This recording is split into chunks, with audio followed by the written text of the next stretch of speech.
Welcome back to the Fear and Beer podcast, where we discuss all things Halloween Horror Nights, horror movies, and just a little bit of beer. So kill the lights, grab a cold one, and join us as we dive into this mad world we love. I'm Nick. I'm Seamus. And I'm Jamie. Like scary movies. Uh-huh.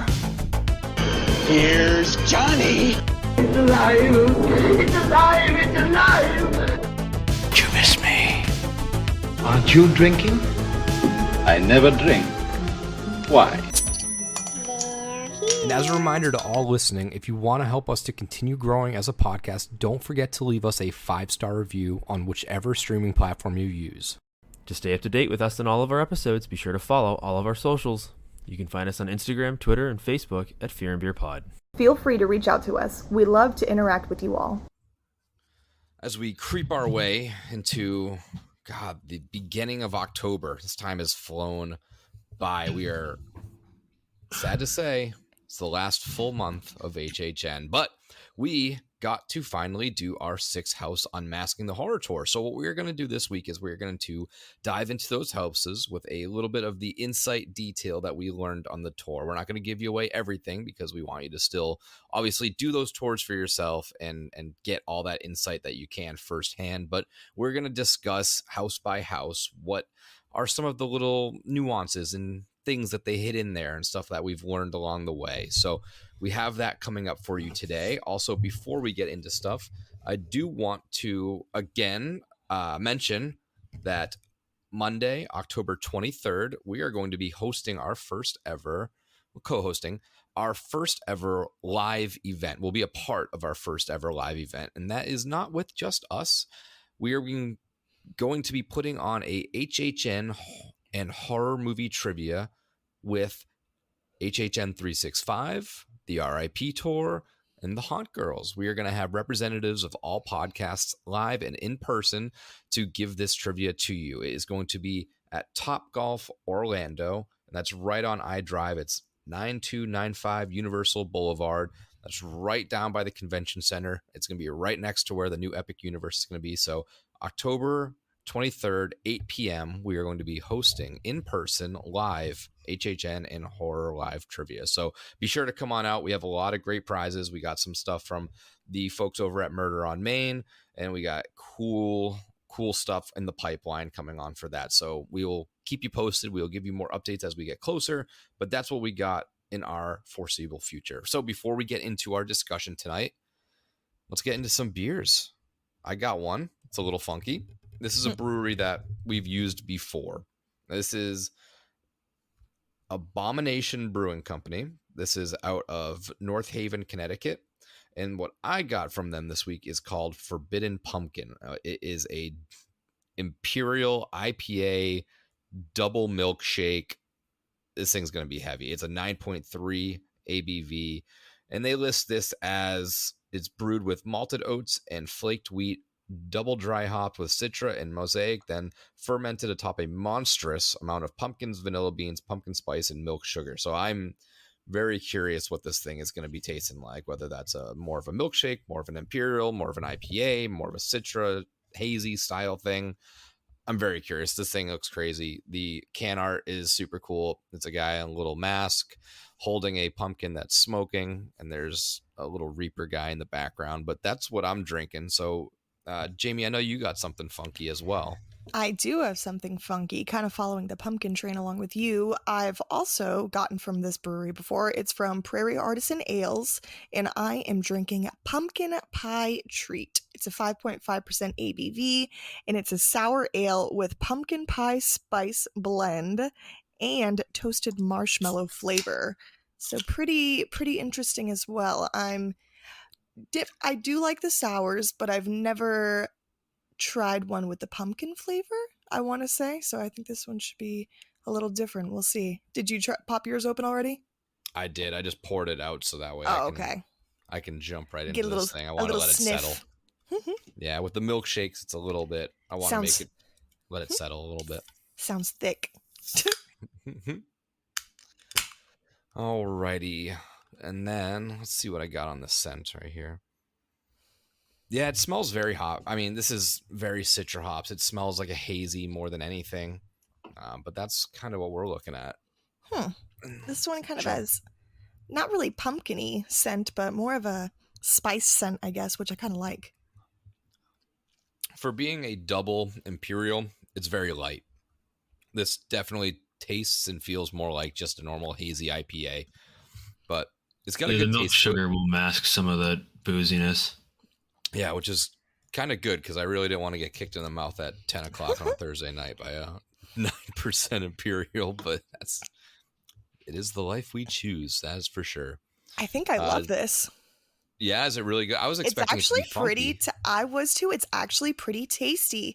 It doesn't really have, it's pretty light too. I thought it was going to be a little bit more creamier, but it doesn't really have that straightforward pumpkin-y taste. It's more of like that spiced kind of like cinnamon, like clove flavor, which is really tasty actually. All right. Well, that's our beer Yeah. for right now. Seamus, you rocking the silver bullets? Oh, you know it. Yeehaw. We always got to mention it just in case. In case you're a first time, long time. Seamus is a silver bullet. Yeah, I've been bad. Aficionado. One day I'll be able to, afford good beer again. But for now, I'm on a beer budget. So All right, so let's get into these houses. So I'm going to pull up my list because we each kind of took notes as we went through houses and went sort of one at a time and did all that stuff. So I don't think we'll be able to really fully go in order of the houses we did in that order, but I think we did Blood Moon first. And I believe, Jamie, you grabbed some notes on that one. I sure did.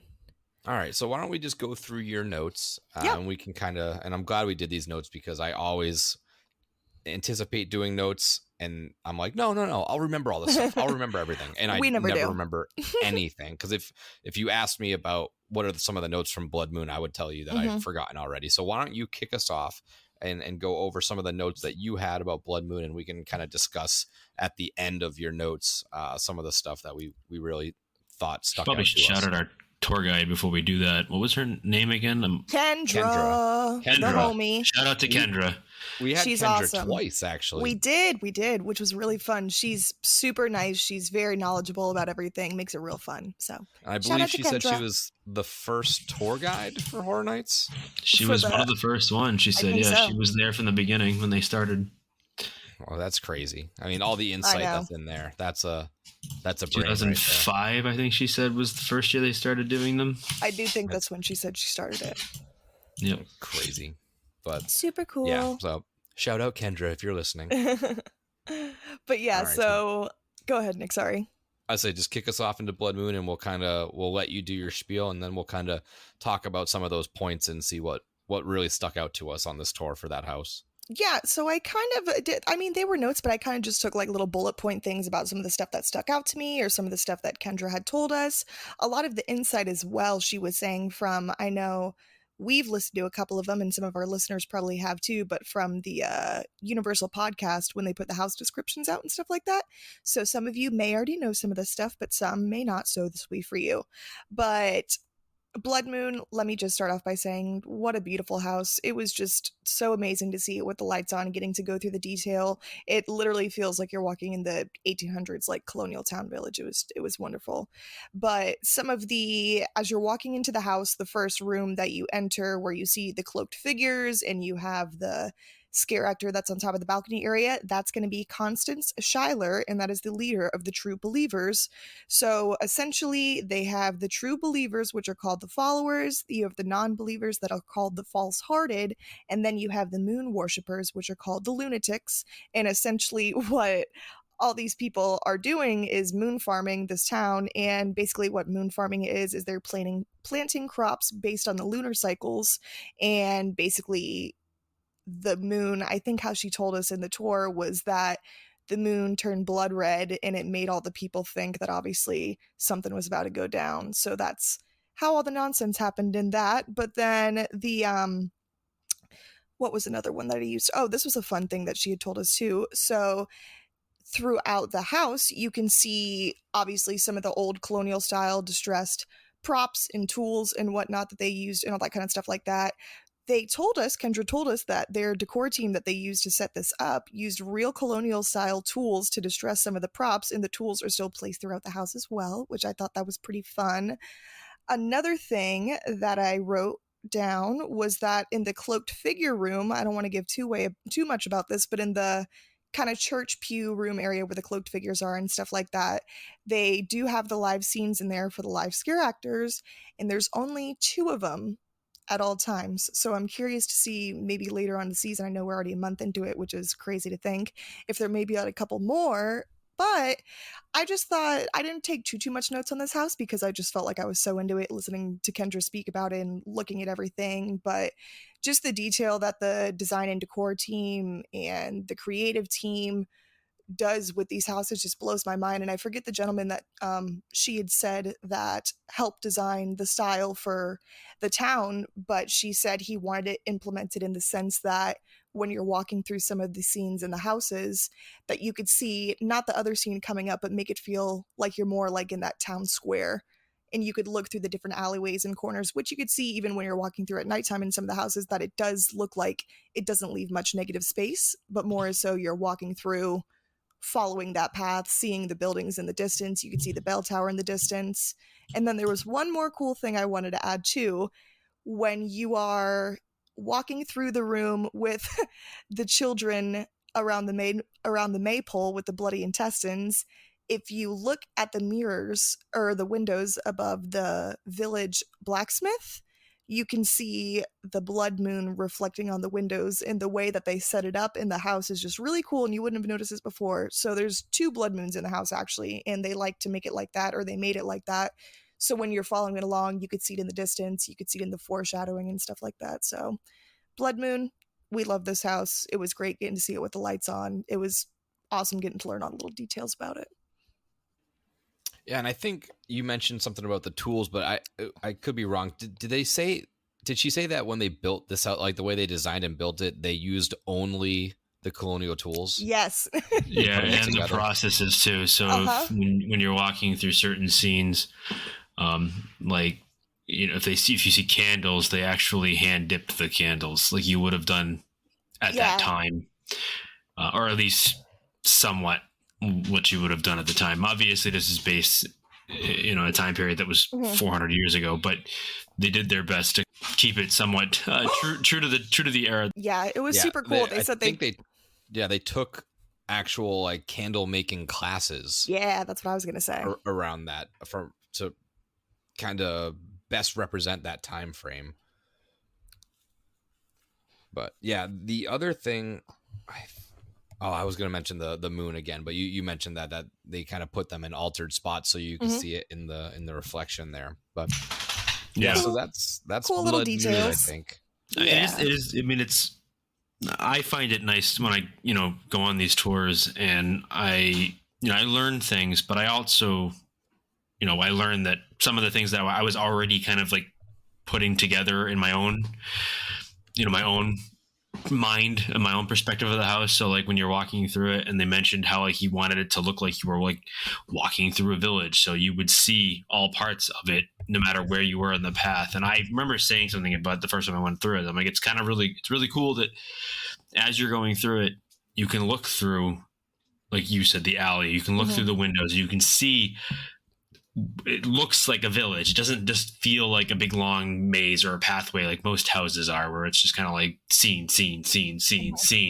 This felt like you were walking through a living, breathing village, and it really kind of draws you into the theme of the house. And that's why I think this one is potentially my favorite. And I don't mean just like favorite of this year. I mean like favorite of all the ones I've ever done. Yeah, but obviously we'll have to wait until the end of the season to find out that for sure. But yeah, I loved that when she was like, yeah, the guy who designed this house said specifically he wanted it to feel like you were walking through a colonial village or a New England style village. And it definitely gives you the pier vibes too. So if you're a fan of Dead Man's Pier, you're going to like this house, I would think. It did remind me a lot of that house. And I'm curious if it was some of the same builders or same architects and stuff like that, because it has a lot of those vibes. I'm sure it shared the design team. Yeah, I'm sure they had a big part of both. Yeah. So next up, we went to Stranger Things, and I took some notes on that. And I feel like we have a little bit less notes on some of the IPs because a lot of it's more just IP trivia and knowledge versus actual house stuff. So Yeah, I'll kind of she run through spent mine. quite a bit of time in this house, kind of explaining the show and making sure that those of us that were on the tour that either didn't watch the show or wasn't super up on the lore. She spent a lot of time talking about the lore of the show. But you're right. I mean, because I think the house pulls in a lot from the show. So it's only going to make sense if you know what the show is about. If you go into this house without any knowledge of the show, you're not going to get much out of it just because of that. But yeah, continue. I didn't mean to like cut you off, but yeah, it was. No, but yeah, that's kind of like this, and you'll see in Monsters as well. Like our notes are either primarily on the IP itself or background of that. But obviously, with us seeing Stranger Things 4, we didn't need that like recap essentially of what we were looking at. But the stuff that I did know is they previously, before they did this house, they did consider a mashup of all, and like using some of the stuff from Russia and using the split stuff from California. But I think at the end they said that they opted for that one continuous story, primarily focusing on Vecna. One part that she pointed out that I never really noticed is that in that initial room when you go in and Eddie's there in the trailer, his whole room is built out. Like there's a bed in there, there's guitars, it's actually built out, and we don't go anywhere near that room. So it's funny that they spent the time to do that much decorating in that area where we don't really see it too much. And as we were walking into that room, we walk by the fridge, and on the fridge, you can see like a Hellfire Club-esque picture, but it is just the art and design team that they put themselves on the fridge. That's always fun to kind of have in there. The Chrissy body mold was created on site. They do a lot of custom molding themselves, and they have about, I think they said, over 3,000 body molds just in a warehouse. Yeah, they have what's called a prosthetics lab on site. Creepy lab somewhere with all these bodies. Yeah, it's attached to the Last of Us house. Yes. Yep. Or attached to that building that they use, that storage building, warehouse, or whatever the numbers are on it. She did tell us a little bit of a background story that when they did Stranger Things 2 and 3, they had Millie Bobby Brown actually in person going through the houses. And at one point during a Max scare, she fell over, and then she looked up and saw that it was Max. And for whatever reason, she thought that it was actually the actress that plays Max, and she hugged that character. Obviously, you can't touch or hug the characters, but obviously with Millie Bobby Brown, there was an exception. I'm sure that character has a story of a lifetime.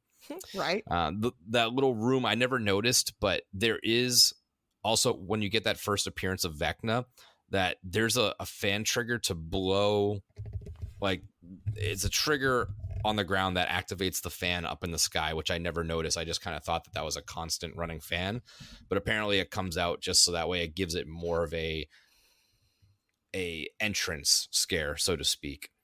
And a sad little story. The trees from the Max's trailer scene, those were all from the Barney show, the Barney area that was ripped up and destroyed recently. Because if you didn't know, a lot of the trees and atmospheric stuff in the houses are trimmed and kept specifically for Horror Nights, because they know they're going to need a lot of branches and trees and whatnot. So they just kind of, when they trim them and cut them, they store them and they use them for later. The other interesting thing that I never really thought of, when you hear the audio in the house, it's actually from the show itself, and they kind of refer to that as asset material. So the whole, Chrissy, wake up. That's obviously, we know the character's not screaming that, but it is interesting that they took it straight from the show and they didn't have to re-record or anything like that. They had, obviously with the partnership, they allow them to use a lot of stuff, but they took those audio cues directly from there. There is, so again, if you catch it at the right time during the Rainbow Room battle scene with 11 and 1, you can actually see the video projection. And I caught this the other night, the video projection on one's face as he's being essentially disintegrated into the upside down. But I hadn't caught that before. I obviously knew they were fighting and stuff like that, but I hadn't caught the actual overlay on his face. And that was really, really cool. So keep an eye out on that when you go through. When you do visit Eddie's trailer the second time, and that's with the upside down in the ceiling, there are a bunch of hats on the wall, and these are identical. These are the same exact order and same hats as they were in the first Eddie's trailer. So a complete mirror image, so to speak, of redoing that set. And some of those, I forget the term they use them, but the little black tarps that separate for one room from the other, there are some that aren't just the typical black drapes. There are some that are sort of upside downish, and those are recycled from the first houses that they kept, and they got to reuse those. And then the last little one that I have that was interesting, that in the scene where Max is held up and we get our Lucas character, shout out to the homies,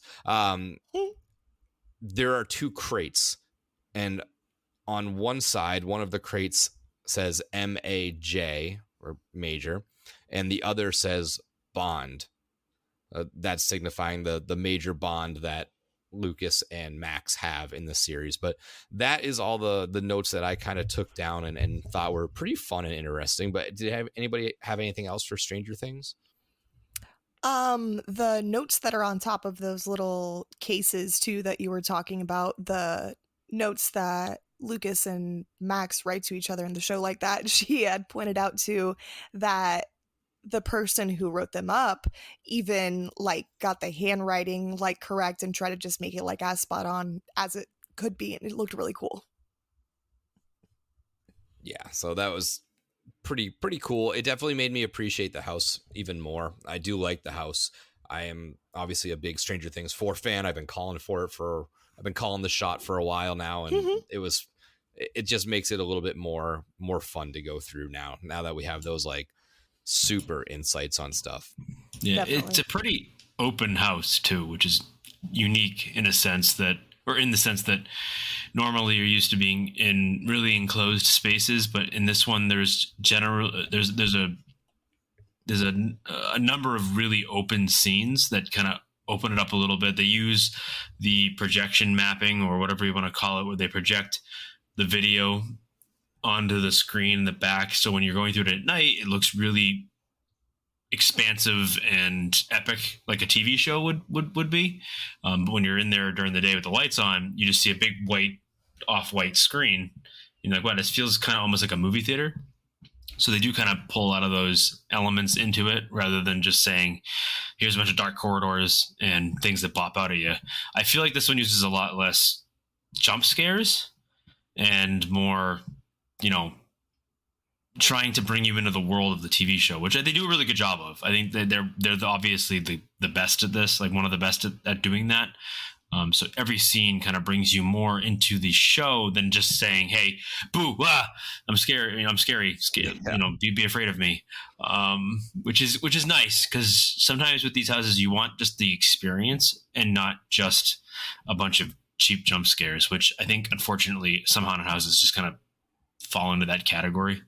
Yeah, it's easy to like fall back onto that safety net of just like jump versus just immerse me sometimes. With 10 houses, right, they don't all have to be the same. Right. And I think she did say that, like, for a lot of the props, like they molded and made those in-house, like you were saying with like the Chrissy dummy, whatever you want to call it. But things like where they have like the upside down bat creature things, like they made all of those in-house, and they used, I think, actual movie stills or movie information or movie designs to make those those dummies or props, whatever you want to call it. And I think that was really cool how they kind of got it really close to what they look like in the movie or in the show. But yeah, they did a great job on molding all this stuff, because it all looks just spot on to what we saw on our show. It feels like it feels like Stranger Things, really. I mean, they do a really good job of making you feel like you're in that world. Yeah. So moving along, I think the next house we went to was Dueling Dragons. Yes. It was. I believe it was. Sure was. And then we were going to have Seamus take notes on this one, but he said, no, I will. No, he I didn't. Jamie was happy enough to do. She was excited for this house. I did not. But I do remember quite a bit of the tour, so I don't necessarily need the notes to remember this house. But Jamie, if it's your favorite, so if you would like to talk about it, by all means. Yeah, so I actually got quite a few notes on the Dueling Dragons house. This one was really fun to just hear some backstory about the ride and getting to go through that nostalgic feeling of walking through it. And there was different parts that they pointed out, how it was so similar to the queue, and it just flooded me back with all those memories. Not too many, because honestly, my memories got awful. But from what I did see certain things that you could remember. So some of the first stuff I took, this was actually the first time that Horror Nights utilized dragons in a house, which was pretty cool. Pretty much the backstory is the Lady of the Lake trapped Merlin inside the enchanted oak tree, which is what you walk through for the opening initial part of the house. Merlin was trapped in the tree for over 150 years. Ultimately, the Lady of the Lake releases him to battle forever, and this is how the two dragons, a Blizzrock and a Pyrock, get trapped inside the castle. At one point, Merlin accumulates the oak staff, which turns him into the enchanted oak ultimately. And then I didn't know this part, but essentially I knew there was the ice and the fire, but there's the middle realm, which is kind of where Merlin is placed, I think is what they want to say. And then you have the ice realm. Yeah. And then the ice realm and the fire realm. And so essentially guests walking through this house are attempting to help Merlin save the middle realm. I don't really remember when she talked about this part, but I put on just a little bullet point here, skeleton armies. So I guess one point that the skeleton armies had something to do with it, but I can't remember it off the top of my head right now. Yeah, I'm sure what she was saying is when he was trapped or he was created as the oak. Because I think what she was saying is that they took a lot from the ride and the backstory of the original roller coaster, but they kind of put an HHN spin on it. Kind of how she phrased it. And what the story is for the house is that he has an oak staff, and the Lady of the Lake, or whatever she's called, transforms him into the oak staff, and he becomes the oak tree. And that's kind of what you walk through for that first facade. And I think she also mentioned that was what there was an actual like middle realm, like Merlin area of the theme park, which is where the roller coaster was, and I'm assuming that's where Harry Potter is now. But there was a restaurant there, right? And then the tree facade was actually the same type of tree facade you had when you walked into the restaurant, so they kind of borrowed that. She did say that the queue line was for the ride was so exponentially longer than expected. Because they expected to be, they expected like 6 hour waits. So they made the indoor queue, which was like at the time the longest indoor queue ever built, to kind of like keep people entertained when they're waiting for 6 hours. So they pulled a ton from that to kind of give you the lore of the house. So I will say off the bat, I know how everybody knows my feelings on the house. I was going to say thinks or knows. I have to appreciate the creativity of the sets. I'm not a fan of it, not going to lie, if you didn't know already. But I can appreciate it for what it is, and I can appreciate for all the work that they put into building it, because it is a very pretty house. And when I say pretty, it's very well done, very well built, very creative, for however creative you can be with dragons and knights and stuff. But I do appreciate the work that's put in there. So I want everyone to know that I may not like the house as a house, but I do appreciate the work that was put in to build it. But yeah, that's kind of how I remember the story being told. Yeah. I still hate the name Blizzrock and Pyrock, so I'm sorry. I hate that. I hate it. I hate the names. But it's okay. Continue, Jamie. I don't want to. I was going to say, I think you took more notes than I did. You guys heard it here. Well, I took no notes. Dragon's biggest fan now. I took like a few lines in Yeti, and that was it.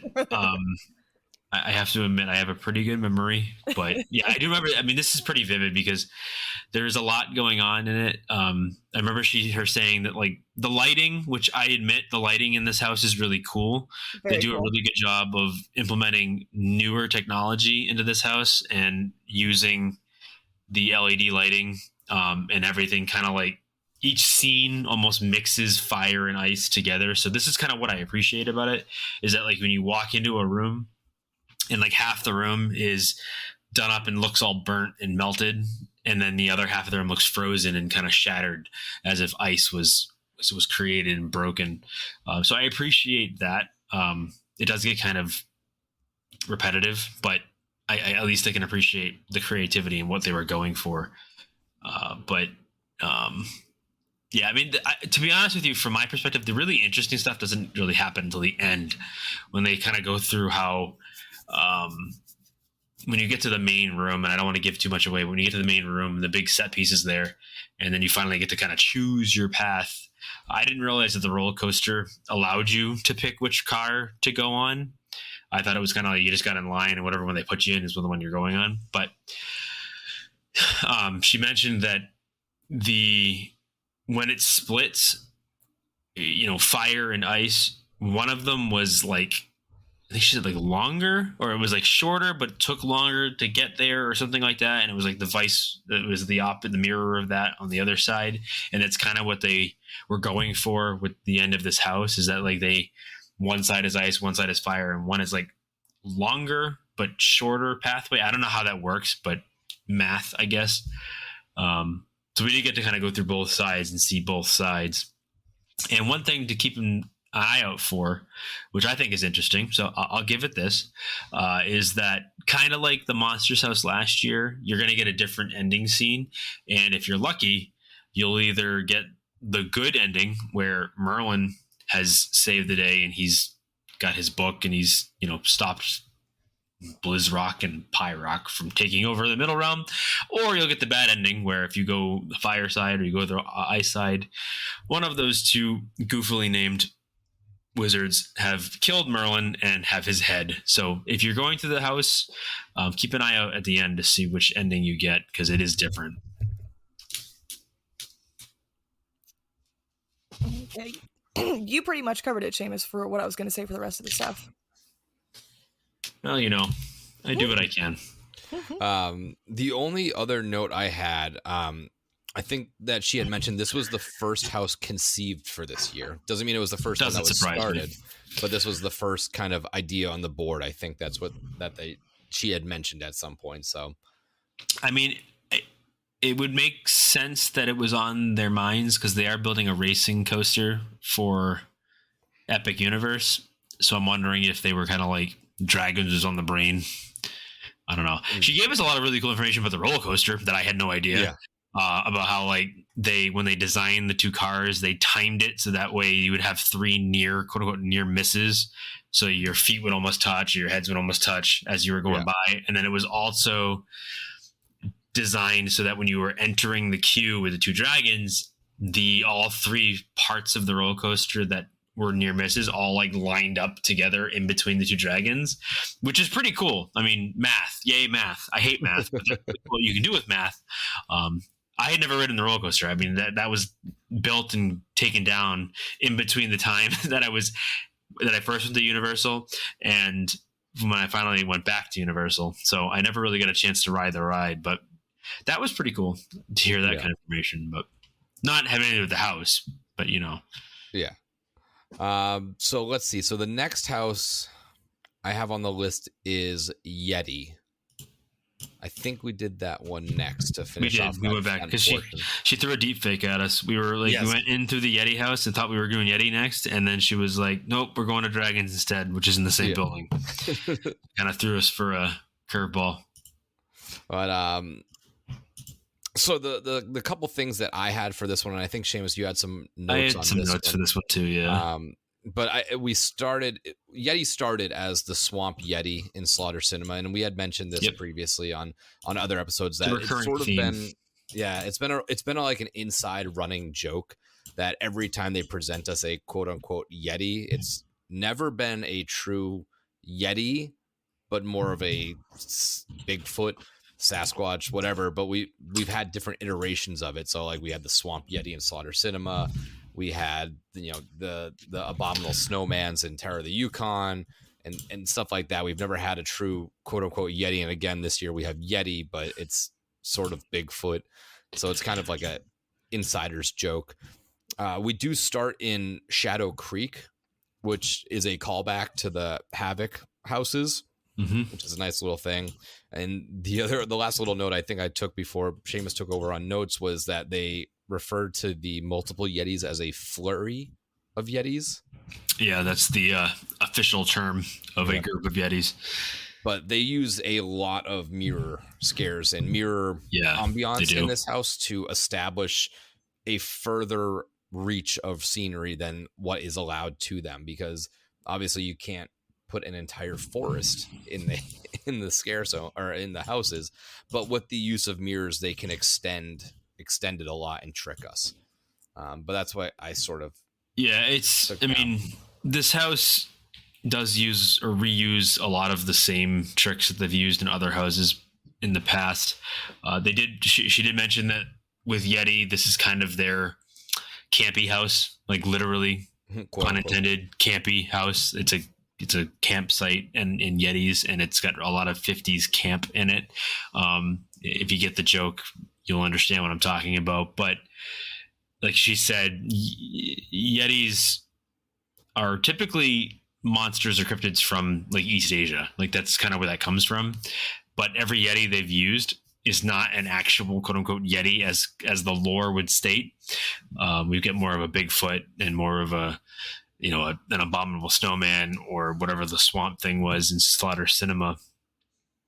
But so there's a lot of hidden things in this house that you don't get unless you go on the tour. They hide a lot of 32s in here. They hide a lot of kind of in jokes from other houses mixed kind of in within this house. There's a bunch of like hidden scares or hidden inside jokes, I guess you could say. She said something about the bear thing, how like the mom and the dad bear, the HHN bear, Papa Bear. yes, and how that became an actual like scare this year. Yep. So they do call back to a lot of their inside jokes that they've had beforehand. But this is kind of like one of those fun houses where you don't need a whole lot of backstory. You don't need a whole lot of explanation as to why things are happening the way they're happening, because it's just fun. It's like, oh look, it's a bunch of Yetis who are taking over a camp. So you have a lot of those, I don't want to say generic, what's the term I'm looking for? Stereotypical. Yeah, that's a good one. Like, you have that stereotypical camping family who shows up with all the bells and whistles and has a bunch of, annoying children, electronics and children and kids named Billy. Right. Shitbags named Billy. Sorry if there's any Billies that listen to us. You're not a shitbag, but 10 little Billies tend to be, I don't know. But either way, you have the scenes that kind of represent what you think of when you think of camping, out in the woods and going tent camping or going trailer camping. And, Nick and I are well versed in the whole camping thing. We've grown up going to campgrounds, so we kind of get that. Even though at least I was kind of the family that was like that. We were that family for many years. But they do use a lot of the same tricks from other houses. So they have like the pull trick where you have a particular like a dummy or something on a track and it pulls in and out. So when you go through and you see that tent scene and the gentleman on the ground who's being eaten alive is being pulled into the tent, they use that trick in a number of houses, and they used that last year quite a bit, and they use it again this year. I think in Chupacabras it was big. They used it in Chupacabra. They do use a pretty cool mirror trick for a lake effect, so it looks like you're actually on like a dock and you're walking by a lake. So they do some really cool basic and I don't want to say cheap, like it's cheap, but like cheap and like inexpensive effects, like really easy to accomplish effects, but they're really effective at night when the lights are off. So that's kind of cool. They pull a lot of that into this particular house. There is an outhouse scare in this house, and I don't want to give it away because it got me like better than any scares ever got me before, because I did not expect anything to happen. I'm just pointing at this thing, laughing at it. Haha, look, it's an outhouse. The toilets. Look towards the middle toilet. And I literally shit myself. No joke. It was like, I don't ever get that type of scare in these houses because I'm too busy trying to appreciate all the shit they've put in it.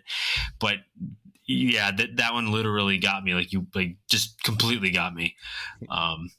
But yeah, there's some of the stuff is in this sound. It's kind of just funny when you get towards the end and they're talking about the couple that were retiring from Washington State and driving to Florida, and they're in their trailer and their campsite gets attacked, and you can see the projection in the trailer window of the Yetis destroying the inside of it and potentially harming a puppy dog. But again, I don't want to give too much away if you haven't done the house yet. So there's a lot of points that are pointing towards the fact that this house is in fact based in Washington that's a conspiracy. You have to put that out there. There's no proof that this is true, but Kendra was very convincing. Signs are pointing towards it. There is a letter that is addressed in Washington. At the ranger station, the flag is Washington colors.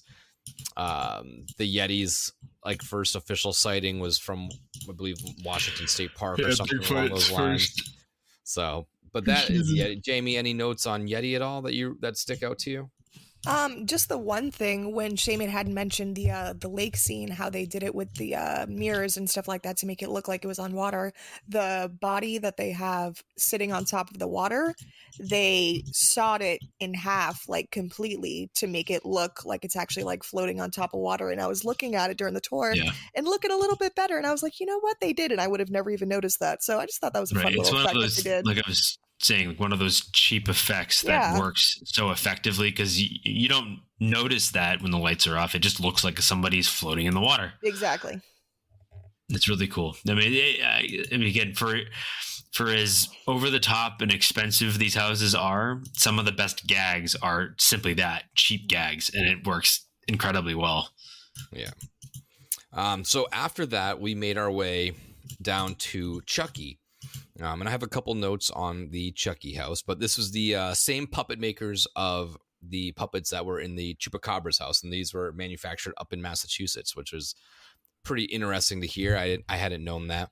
That initial Chucky, that little robotic whatever it is, there's actually 200 pounds of push and pull pressure that is built into that little doll. So there's a lot of things and working inside that little guy. I never noticed this before. Obviously, with the lights out, it's kind of hard to see, but the lights on, I don't know if it's throughout the whole house, but in that first scene, there's like little bloody Chucky footprints dancing around the floor. That was pretty interesting, from the opening door to the next room. Brad Dourif actually recorded audio for the house. So this wasn't stuff that was pulled from houses. This was original audio that was recorded from the voice actor for Chucky. So cool. And yeah, it's crazy. The one thing that I didn't notice is that all the kills that are in this house are at quote unquote Chucky level. So at his height, that's where it seemingly is easier for him to attack you. When you walk by one of the doors, it says C88, and that is a reference to the original movie releasing in 1988. The scene with the bathtub, they all have like kind of code names and stuff like that, but they refer to the scene with the bathtub as a spark of genius. And that was, of course, a reference to the Bride of Chucky kill scene, I believe it was. And the TV that is in the movie, I believe, playing Bride of Frankenstein, in the house, the Bride of Frankenstein footage is actually from the house in 30, the revenge, the Bride of Frankenstein Lives. Yes. Yeah.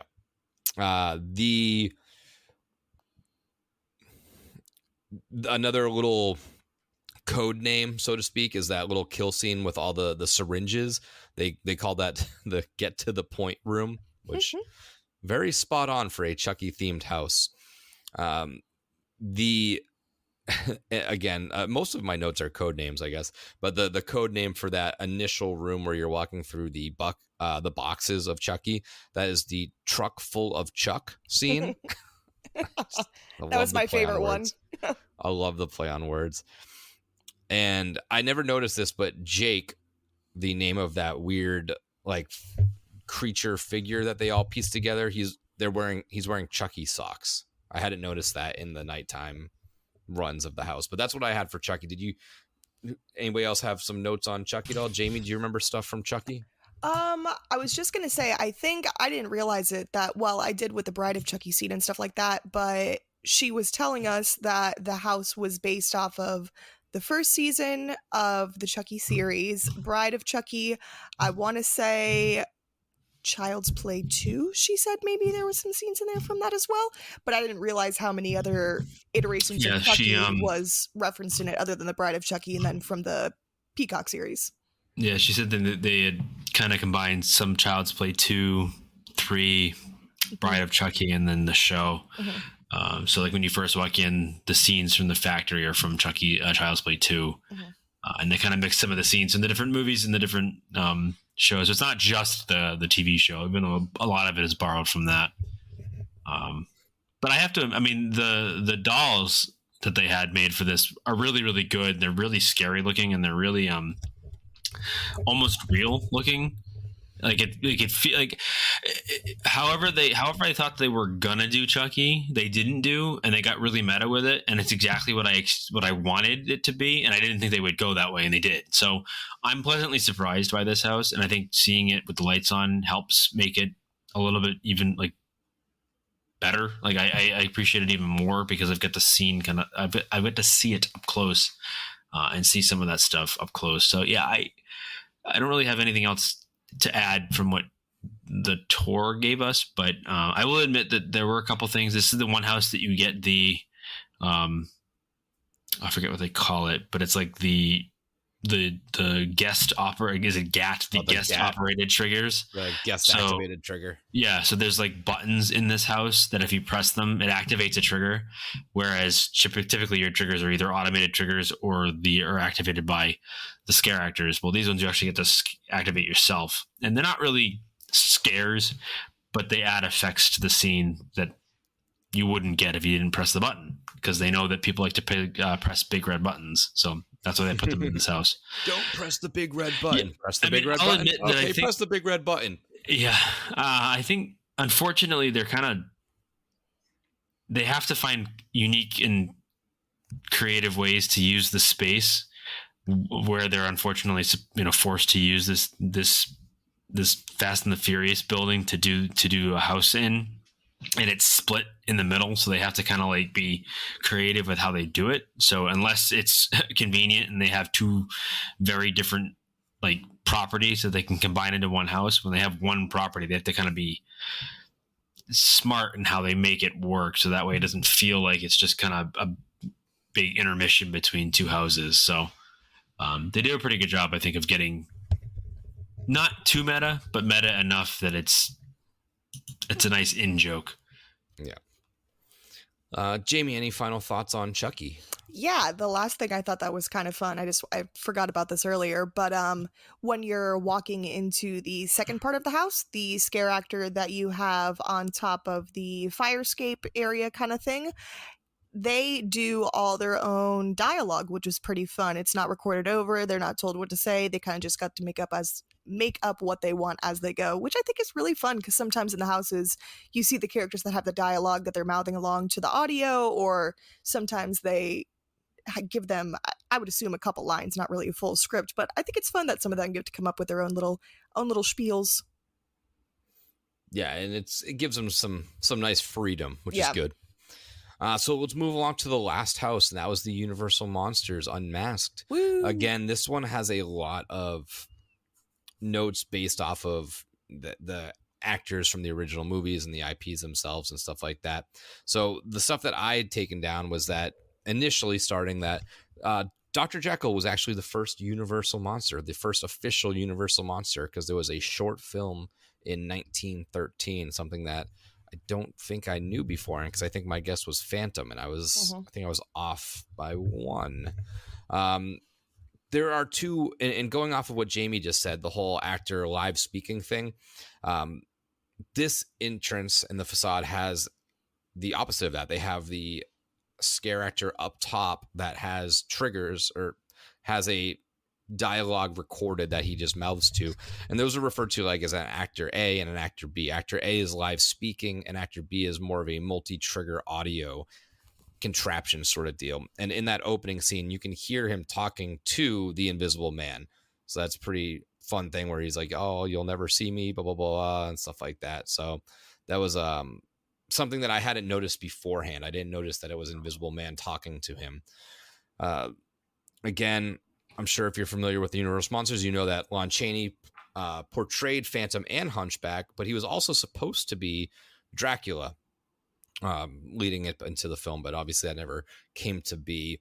But he was originally a vaudevillain actor that transitioned into film, and he would go to tryouts already dressed up as the parts. He would go early in the morning to the studios, see what they were casting for that day, go home, dress up accordingly, and then show up to the interview or the casting audition already in character. So it didn't necessarily give him it gave him a little bit of a leg up, but it showed how prepared he was for these roles. If you're going to cast the person that's portraying the role right in front of you already.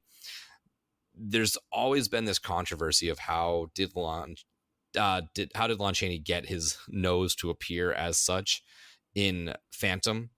And one of the instances that is one of the rumors that I guess is supposedly the most well-rounded and most supported rumor is that he put fishing line up through his nose, he hooked it, he ran it through his navel cavity and pulled it back out through his mouth and lifted it that way.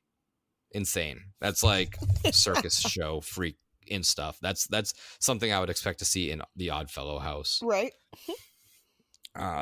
For all those that are super, super paranoid about stuff as such of a two-way mirror, I learned a little trick, and I think we all learned a little trick. Jamie, I know you were really into this, and why don't you explain this little two-way mirror touch test that we discovered in this house? I was really into it, and now I'm paranoid to go into any public space that has a mirror, and I'm going to do this check every time.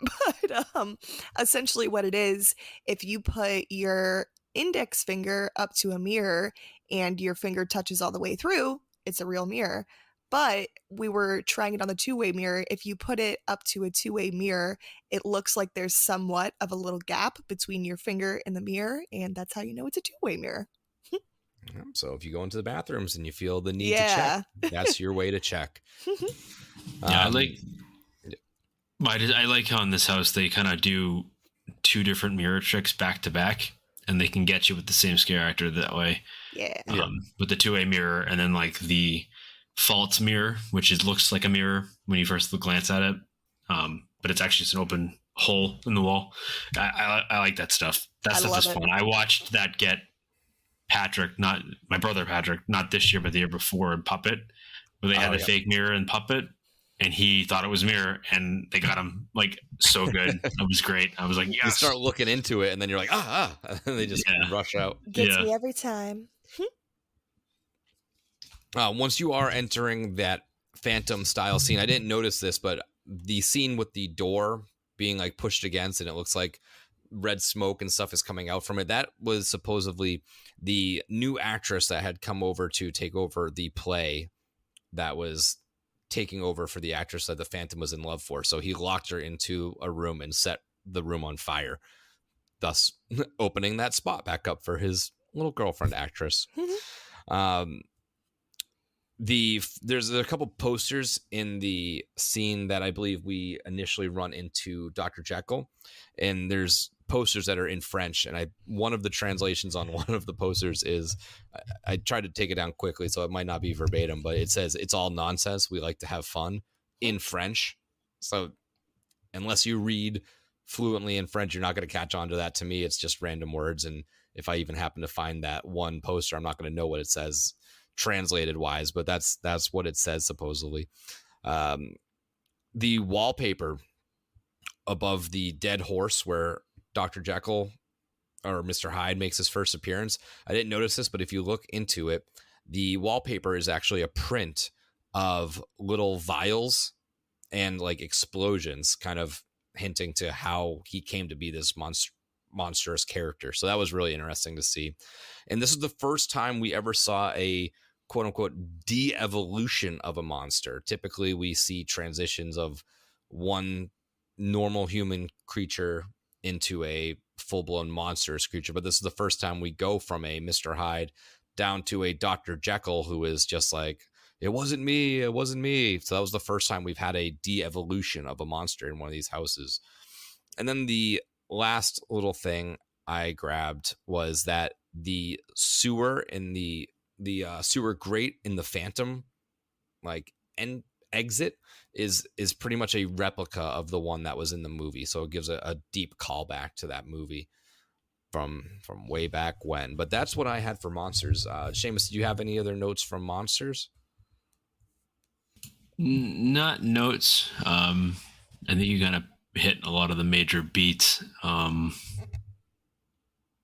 they did mention how there is some I don't want to say callbacks, a reference to the Usher. So if the Usher is your favorite icon, there is a little bit of a reference to him in this house, which is interesting, and you really won't pick it out unless you kind of are looking for that. So keep an eye out for that. But no, I mean, this house is really, really well done. I mean, this house is, talk about incredible set dressing and set design and just overall creativity in many of the scenes. This is a really, really good house. There's only a couple that feel kind of cheap, but other than that, it's really, really well done. So I love this. I mean, this has probably got the best facade on property this year. I really do think it's the best opening facade out of all of them. I'd agree with that. I like that one a lot because I love how, just how it, I almost want to say inviting, like you want to walk into it. Like, yeah, it's really, really well done.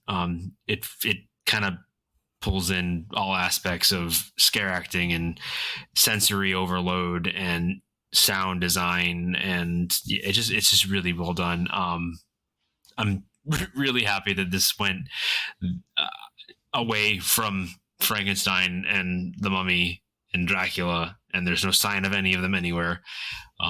So I enjoyed it. I enjoyed this house particularly well this year so far. I've enjoyed it so far, but seeing it with the lights on kind of helps you appreciate the work that went into it. But no, I mean, I think you covered pretty much everything. Yeah. Jamie, any thoughts on monsters or anything that stuck out to you that we didn't talk about already? I think you kind of mentioned everything. There was one little part that I wanted to mention that they utilize it in Yeti as well, but when you're walking into the opening scene for Monsters, once you're walking into the catacombs itself, they use the trick of slanting the floor down, so it actually makes it feel like you're stepping down, going down into the catacombs and stuff like that. It's just little things like that I think are cool.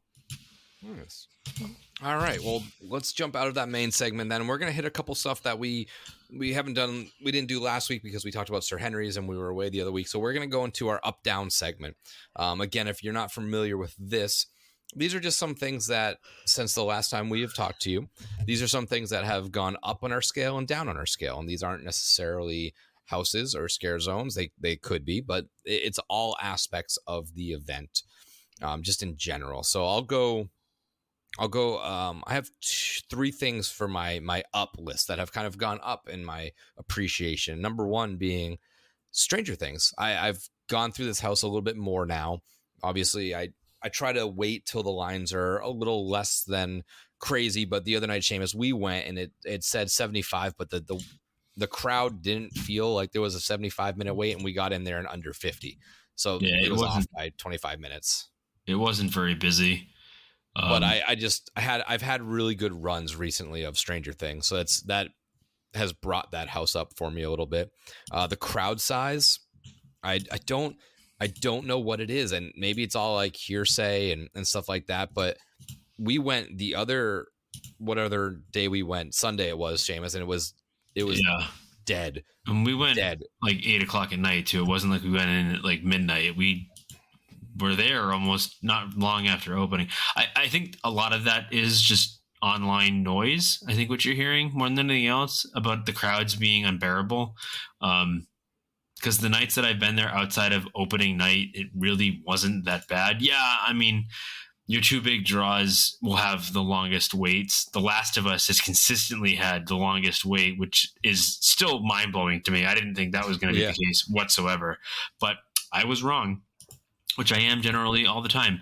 But I mean, outside, I mean, even that house, the line didn't look. We didn't wait for it. We didn't go on it, but it didn't seem that long. It was posted at 85, and it really didn't feel like it was that. Like we weren't waiting that long. We basically walked on to Monsters for one. Stranger Things was probably the longest wait we had. And we waited maybe 45, 50 minutes, and it really wasn't that bad. And that was at the middle of the night. Right, exactly. That was like the first thing when we first got there, we got right in line for it. But I would agree that I think one of my ups would be Stranger Things has definitely improved from opening night. They've kind of hammered out that house, and it's running smooth now, and it feels more complete. I think they finally filled all the missing gaps, because I think when I first went through it, it felt like it was kind of empty. It was missing some things. They were still kind of figuring out how it worked and the scares, and they've kind of figured that out at this point. So if you're going now for the month of October, you'll be happily you'll feel good about how they're moving these houses along. Yeah. Seamus, any other ups? Because those were just my two of things that will have gone kind of up in my rankings as of late. Anything else improved? I mean, I'm still kind of like, everything's kind of going the way it has been going for me the last few times I've been there. I will admit, when we went and did the stage show, after doing that version of it that one night, I think that kind of went up in my book a little bit. I was a little bit nervous that it was going to be samey to what it was the last couple of years, but it was still really entertaining. So I mean, that was kind of an up for me, but it's really all I've got. Yeah. Jamie, what's kind of gone up for you since we've last discussed this? So I'm glad we're kind of all on the same consensus here, because Stranger Things has gone up for me too, actually. Probably about a week ago, maybe a week and a half ago, our roommate and myself, we ended up getting in the nick of time. We ended up closing out that night, and we hit Stranger Things at like 1:59. And as soon as we walked in, they were like, all right, shut it off. And we were the last ones in Stranger Things, so we got to run it pretty much by ourselves, and it was an awesome run through. And I know sometimes at nighttime they don't have as many scare actors in it sometimes, just with the timing and stuff like that, but such a good run.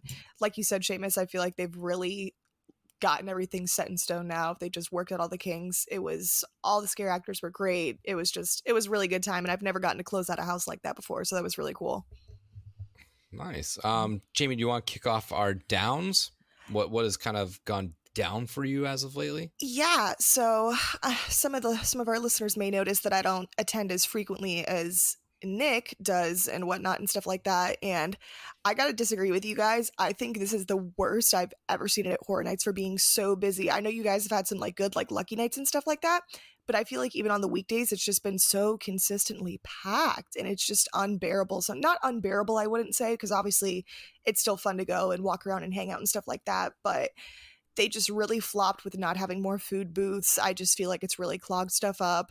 I feel like I don't want to say that the lines have been misleading, because like you said, sometimes we go in thinking it's a long wait and then it's not. Like, for example, we went to do The Darkest Deal the other night and it said like 45 minutes, and it was definitely like at least an hour. It was packed. But then Dr. Oddfellow, we pretty much did a walk on when it said it was like 50 as well. So I feel like that's the only things that have kind of gone down for me. I wish the wait times were a little more accurate, because with how busy it has been, I feel like that's why it's kind of getting a bit congested, because people will run one way, someone will run the other way, all this kind of stuff, and it's just not that accurate. So that's kind of gone down for me.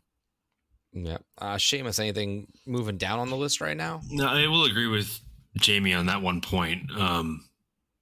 They need to figure out their wait times, and try to give more accurate numbers. I know obviously it's not always that easy because like if Right. for example it really is like 35 minutes, they mark it as such, and then every Joker and their brother sees that, hey, it's 35 minutes, and they all run over to the Exactly. house.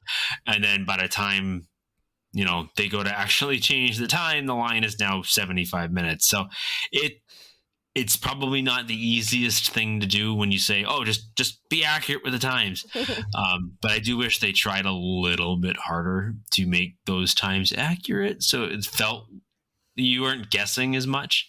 But yeah, I haven't personally seen the crowds be to the point where like I can't breathe. I've been to theme park days and I've been to other things where crowds are absurdly like bad, and I haven't felt it that way. Maybe outside the food lines, which tend to be really long, but I think that's more so because, like you were just saying, Jamie, I think they don't have enough food booths. They almost removed some of them, and I think that won't help with house lines, but it would at least help with the food lines where you wouldn't have a line down the street for one particular booth if you had two of them, for example, rather than just one. So that's kind of a downer. And I think the only other thing for me is like, again, I know I'm beating a dead horse, pun intended, but the chainsaws, man, like I thought they were gone and they brought them right back. I wish they would get rid of them. And I'm being serious. Like, No, I know. if you're going to have them, put them somewhere where they're out of the way, like Simpsons Land, which you usually put them. You're forcing them into a scare zone, and you're ruining the scare zone for me. And that's unfortunate because I want to really like that scare zone, but it's hard to appreciate it when I've got the in the back of my head every 5 minutes. And you know what? I hate when they come right up to you and they rev it. Like, you're not a badass, dude. You have a fake chainsaw without a chain on it. You're not going to hurt anybody. You're a teddy bear with a fucking with a Toys R Us toy. Like, relax. I hate the chainsaws, and this is one of the things that I'll rant about year in and year out because they never get rid of them. And I don't care if you think that, oh, they belong, they're a scary thing, they belong in haunted houses. It's a staple. No, they don't. They're not a staple. They're not anything. They're just loud. They're obnoxious, and they ruin the vibe of the scare zone when you put them in a scare zone where you're supposed to appreciate the scare actors that are there, that are themed for it. They're just people in black jumpsuits with loud toys, and that annoys me. And I almost feel bad for some of the other scare actors, where like the ones that are on the stage and they're supposed to be kind of the centerpiece. They're trying to do their thing, and they've got some jackass with a fake chainsaw revving it in front of people's faces that are, you know, taking the what do you call it? The attention away from what I think the attention should be put on. So shame on you, Universal, for not getting rid of them, or more so shame on you for putting them there. Put them back in Simpsons and leave them in Simpsons. I don't know why you moved them unless Disney was pissing and moaning because it's now their property and they don't want chainsaws in it, which is stupid. But I don't think that's the case. I don't know why you moved them. Get them out of that scare zone. Yeah, if you're gonna have them, at least make it fit the theme. Right. Well, it fits no theme aspect of Zodiac. That scare zone. It has nothing to do with it.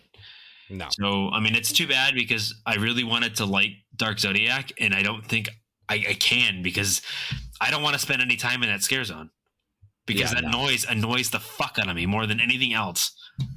Like, it's not scary. I'm just on board annoying. With that. Yeah, it's loud, it's obnoxious, and like for a zone where it fits, I can understand it. But for a zone that it has zero like continuity with the rest of the actual characters and the settings and stuff like that. Right. I don't know. You guys know me. I don't hate him, I guess, and I really like the smell of it, so it doesn't really bother me as much. But I get what you're saying. I mean, I think I talked about it before in another episode, in one of the episodes when we were going over the scare zones and stuff like that. But I had seen someone post a picture online earlier of them like walking out into the scare zone, and the big like main Zodiac character, all like the chainsaw people were walking in front of him. And I feel like they're supposed to be kind of like the minions of like the scare zone, kind of like lurking around and stuff like that. Because if you think about it, it would be a pretty congested scare zone if they had every single Zodiac sign out there and doing all that kind of stuff, and they don't have enough stages for it and stuff like that. So I kind of feel like they were a little bit of a filler, but I feel like the whole like minions, people of the Dark Zodiac is what they were going for more so. The chainsaws don't scare me, but I really think they're I doubt it, but it'd be funny if they listened to this episode and they heard you guys talking shit about it and they were like, oh, we're taking these babies we're gonna out get them. and we're making them we're tuning these bad boys up. We're making them louder. Crank it to 11. Yeah. Yeah, well, again, it's not scary. It's just obnoxious. It's just it's really what it comes down to. But look, I get it. You apply to be a scare actor. You're like, man, I want to be in Monsters, and they're like, hey, guess what? You're gonna dress in all black and hold a chainsaw. I'd be pretty pissed too, and I would do my best to annoy the fuck out of every person that walked by me. So I get it. I 100% understand.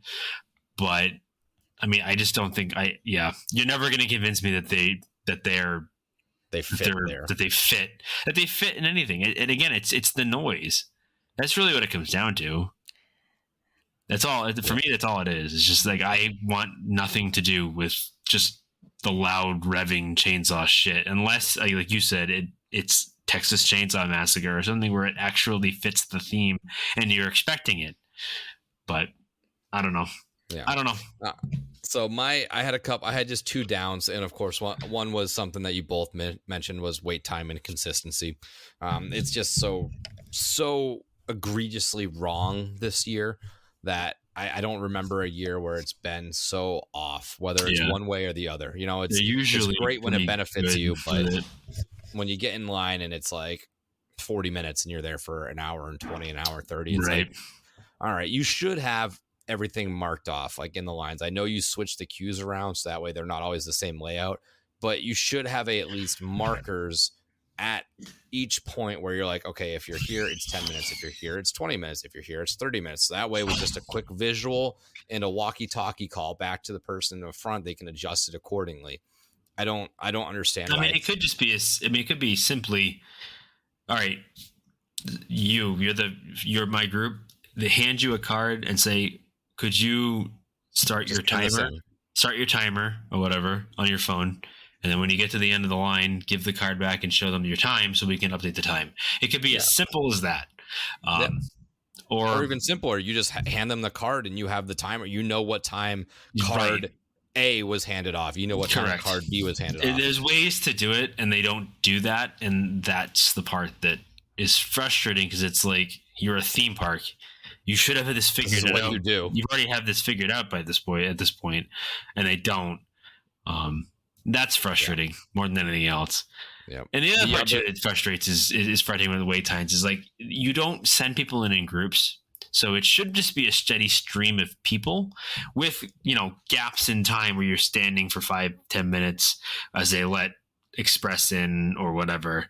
And then you keep moving. And it really shouldn't be times where you're standing in one spot for 20 minutes. That doesn't make any sense to me. Other than the fact that they oversold Express, and there's a million Express people, and they have individuals that work for the event, and they don't know how to balance that right, and they spend 25 minutes just letting Express people through and not stopping. I feel like some people that work for them think that, well, if we have people in line for Express, we gotta let all of them forward first, and then before we can let the regular line in, whereas other people know how to balance it better and stop them and say, nope, all right, stop, and then let people in, and then go back and forth, which is what it's supposed to be. Yeah, 50-50. I feel like at some points, half the time. Yeah, I feel like some nights they're better at that, and some nights they're not, and that's why there have been nights where it feels like it's just line after line after line. But unfortunately, if you go on a Saturday or a Friday or a Saturday night, it's gonna be crazy. I bet you if you compared Friday nights and Saturday nights to a Wednesday night, even though Wednesdays have been crazy, it's not as crazy as it was on Friday or Saturday night. Yeah, that's just the way I look at it. I mean, I remember Sunday night of opening weekend, The Last of Us was out literally to that Coca-Cola building, all the way out there. So I know that it's been crazy, but I mean, I haven't necessarily. It's been less crazy more times that I've been there than the other way around. If that makes any sense. Yeah. And my other down was the Megan Horde times. Like, I just don't get it. I've only seen it once. Just say the times. Just give them out. It's fine. Like, we'll do it more. I get that it is a fun, like, random thing that you see, but just people know they're there now. Just say we'll I be don't here get at it. this hour.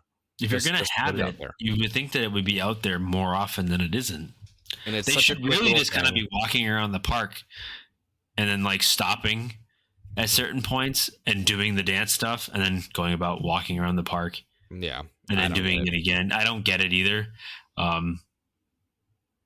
It's Yeah, like, I but- don't know. It's like you're half-assing it. It's like, you made a big deal about it being spoiled, but then at the same time, you're never out in the park. You're never out You're there. not advertising it. So it's like, why were you so angry that people released it before you were ready to release it if you're never going to be out in the park anyways? Yeah. But I don't know. Maybe I'm just not there enough to. Maybe I'm missing it, but I don't know. No, I wish they would just say the times at this point. We're only a month out, so just say it.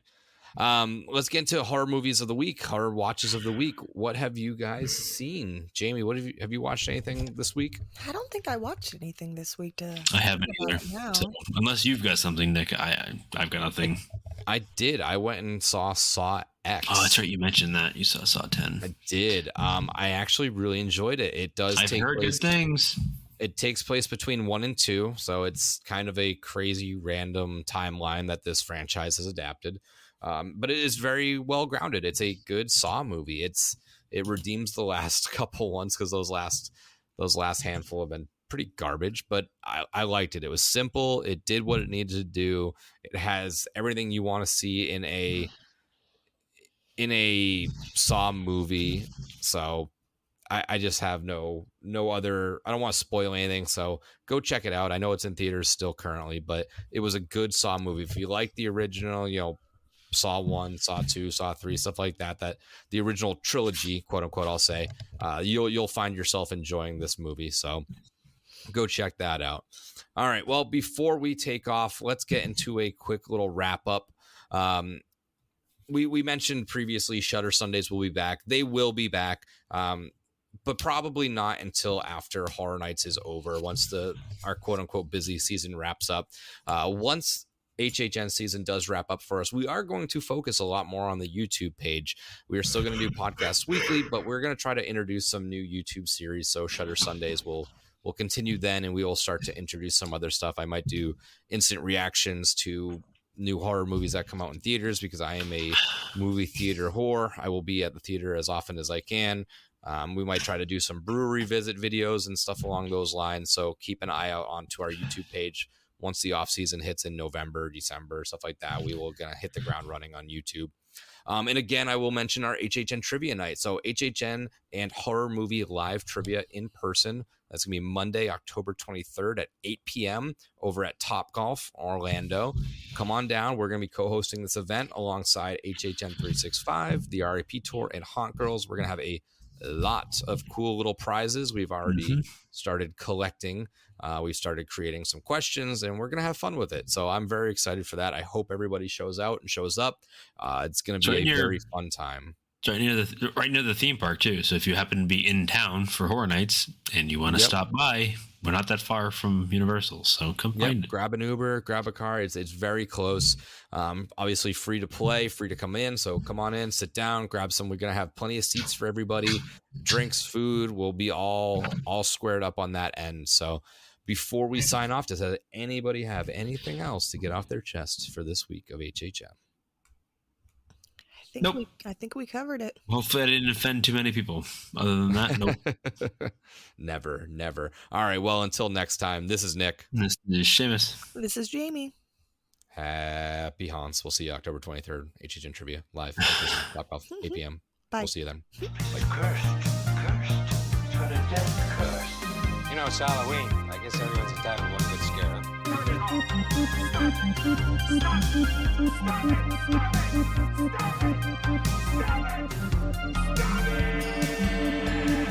And again, I would just like to thank Vampire Stepdad for letting us use his music for our intro and outro music. So if you would, just go check him out. Spotify, Facebook. Again, that is Vampire Stepdad.